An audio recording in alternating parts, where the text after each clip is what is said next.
Salut à tous, bienvenue sur la chaîne. Aujourd'hui j'avais envie de vous parler de Dan O'Bannon, qui est un réalisateur scénariste à la base, et c'est une personne qui est pluridisciplinaire et ce que j'apprécie beaucoup. À mon sens il a beaucoup apporté dans le cinéma de genre, et j'avais envie de lui rendre un petit hommage.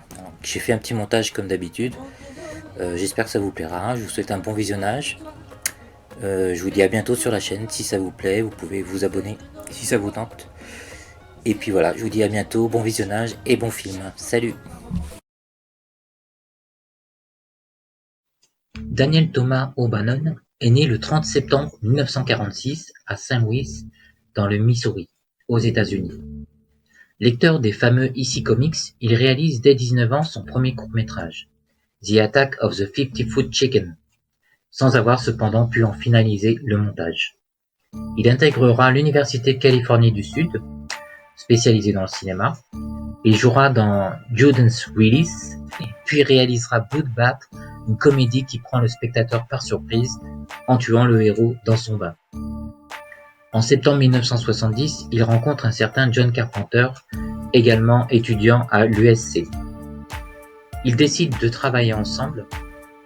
Ils ont appris qu'un ancien élève, George Lucas, allait adapter son court-métrage THX 1138-4EB en long-métrage. Celui-ci avait marqué bon nombre d'étudiants à l'époque. O'Bannon et Carpenter veulent s'inspirer de ce loup solitaire et percer dans le monde du cinéma. Carpenter dit d'O'Bannon que c'était quelqu'un d'extrêmement talentueux, qui ne supportait pas l'autorité et possédait un humour acerbe.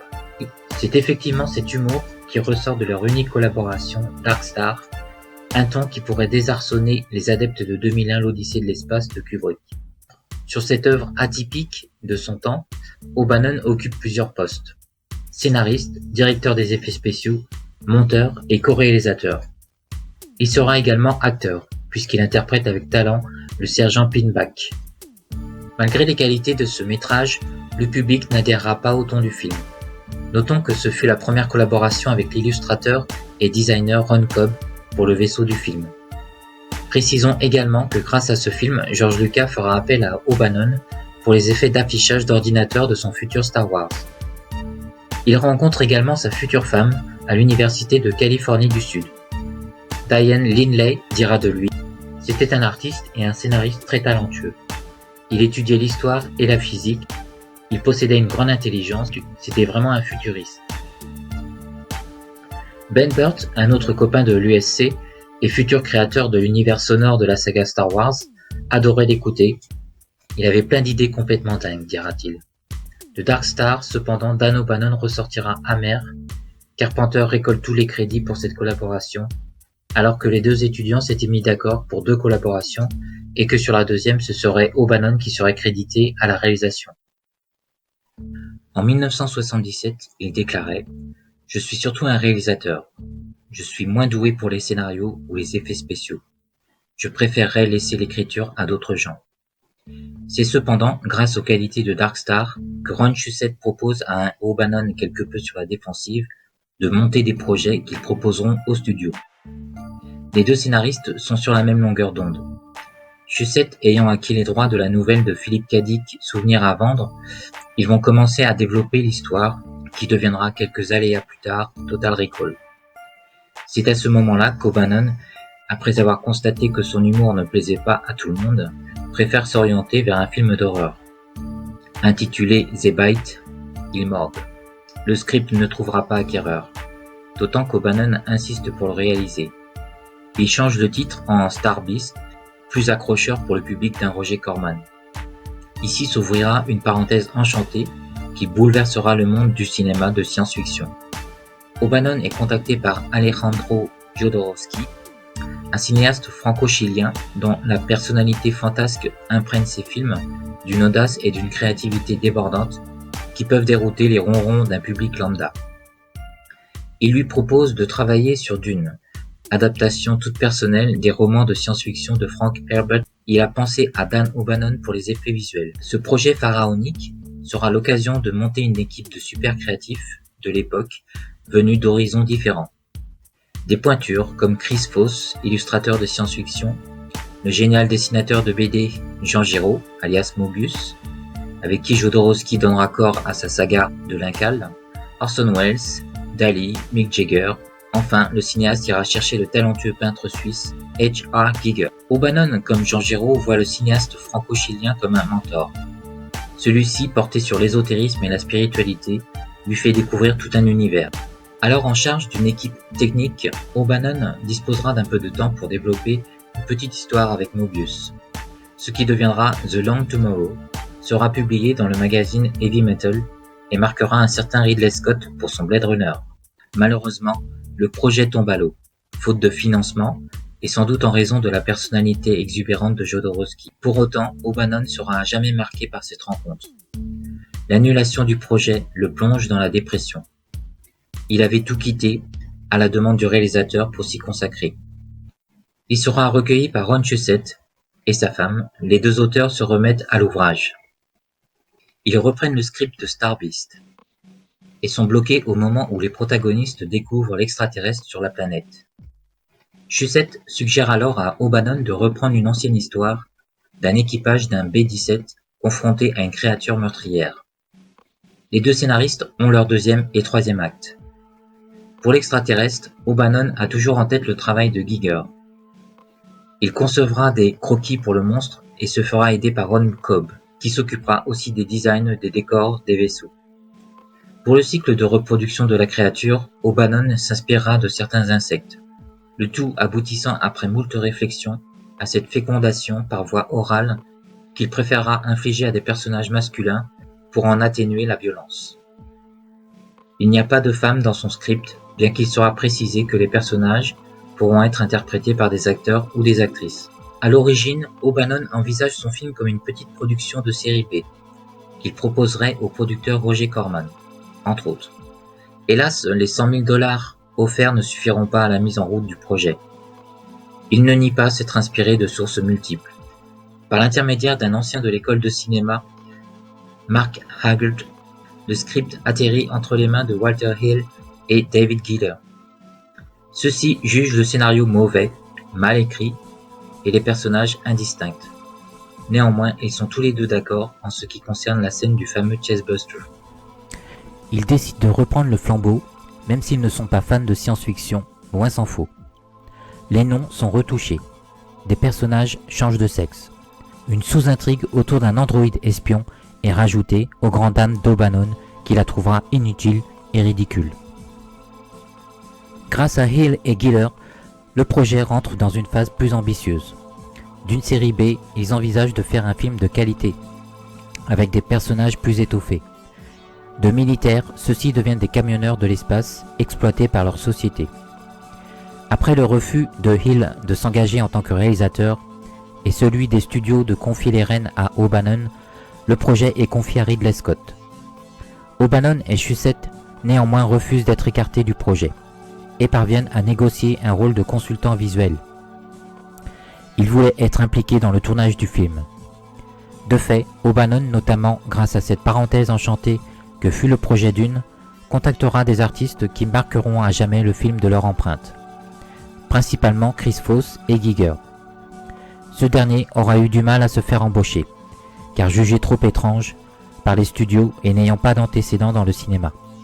Grâce au soutien de Scott, le peintre, sculpteur suisse, est engagé. L'ami d'O'Bannon, Ron Cobb, sera le premier contacté.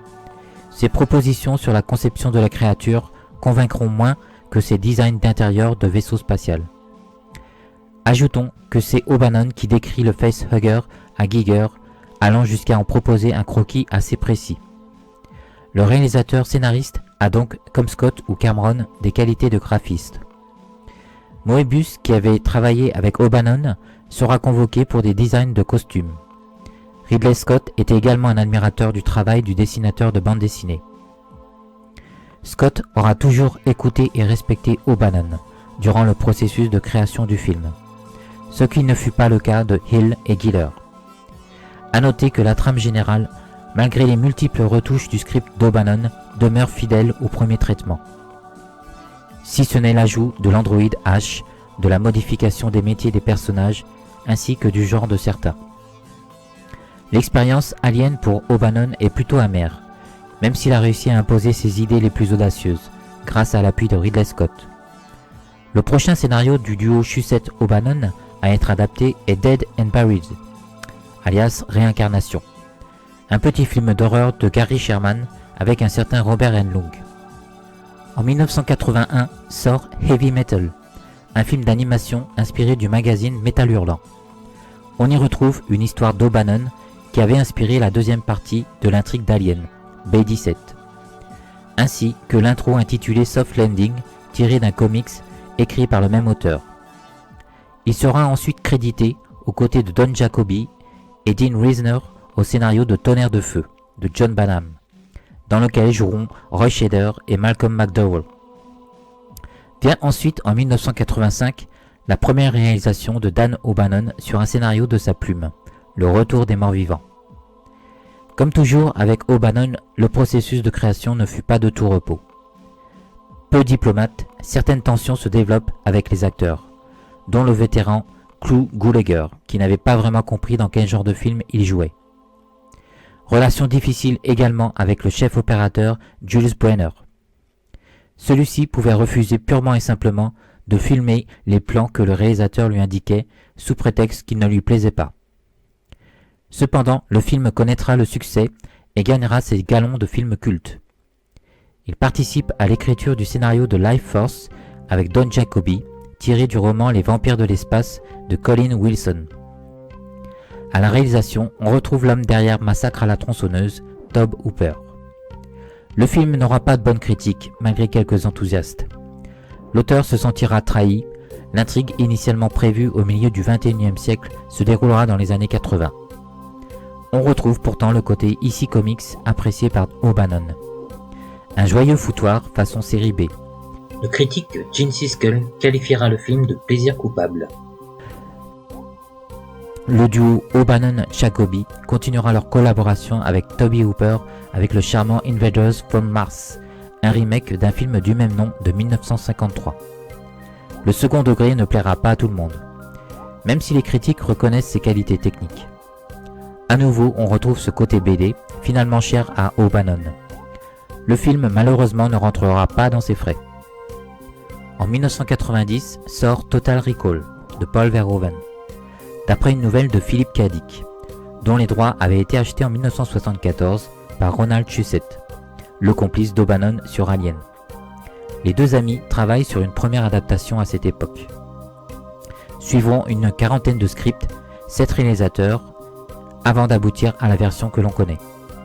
Schwarzenegger poussera Carolco Pictures à acheter les droits et à l'engager pour le rôle principal. Le film connaîtra un immense succès et deviendra un classique de l'ASF. En 1991, O'Bannon sort The Resurrected, une production Lovecraftienne. Il s'agira de la dernière réalisation de Dan O'Bannon. Hélas, le film ne sera distribué qu'en DVD, malgré ses qualités. Le scénario a été écrit par Brent Friedman, incorporant des éléments dans la version d'O'Bannon. Andrew Miglior et John Strelczyk, qui ont rédigé un ouvrage sur les adaptations de Lovecraft au cinéma, estiment à l'époque qu'il s'agit de la plus sérieuse adaptation Lovecraftienne réalisée, avec un casting solide, des effets spéciaux de qualité, et qu'elle rend justice à une des histoires les plus sombres de l'écrivain. En 1995 sort Screamers, réalisé par Christian Duguay, sur un scénario d'O'Bannon, qui s'inspire d'une nouvelle de Philip K. Dick de 1953, intitulée Second Variety. Le script sera retravaillé par Miguel Terrada Flores.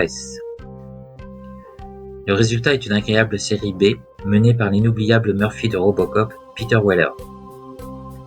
Le processus de développement d'un film étant ce qu'il est à Hollywood, O'Bannon n'a appris que son projet avait abouti qu'après la sortie du film, pour un scénario écrit en 1981, à la même époque qu'un Total Recall. Selon lui, beaucoup d'éléments de son script avaient été gardés, hormis une part conséquente des dialogues. Bleeders, un petit film canadien de Peter Svatek, est issu d'une adaptation de The Lurking Fear de Lovecraft, à l'origine écrite par O'Bannon et Ron Shusett, et qui date de 1997. Selon les retours, ce n'est hélas pas une réussite. Il s'agit du dernier scénario d'O'Bannon adapté au cinéma. Il sera cependant mentionné dans le sympathique Alien vs Predator de Paul W. Anderson. Son scénario reprend des éléments de l'histoire originale d'O'Bannon. On y retrouve les pyramides et un système de reproduction en forme de rituel. Il participera par la suite à un documentaire sur une interview d'un alien intitulé Area 51 The Alien Interview. Il fera une petite apparition dans le film Delivering Milo avec le regretté Anton Yelchin et Albert Finney. Il sera mentionné au scénario du remake de Total Recall sorti en 2012. Dans une de ses dernières interviews, il exprimait son vœu de jouer la comédie comme il l'avait brillamment fait sur Dark Star. Toute sa vie durant, il fut sujet à d'intenses douleurs à l'estomac. On lui diagnostiquera une maladie de Crohn qui l'emportera le 17 décembre 2009. Malgré des débuts difficiles où il a dû batailler pour imposer sa vision et acquérir le respect, il a su mener une route qui tient une place particulière dans le cœur des fans de cinéma de genre, conscients de tout ce qu'ils lui doivent. Dan O'Bannon ne supportait pas l'autorité. C'était un artiste indépendant, pluridisciplinaire, un touche-à-tout de talent, qui nous aura offert de belles œuvres et des étoiles plein les yeux. Merci à vous, monsieur O'Bannon, et bon voyage à travers les mondes inconnus, au-delà du voile de notre réalité.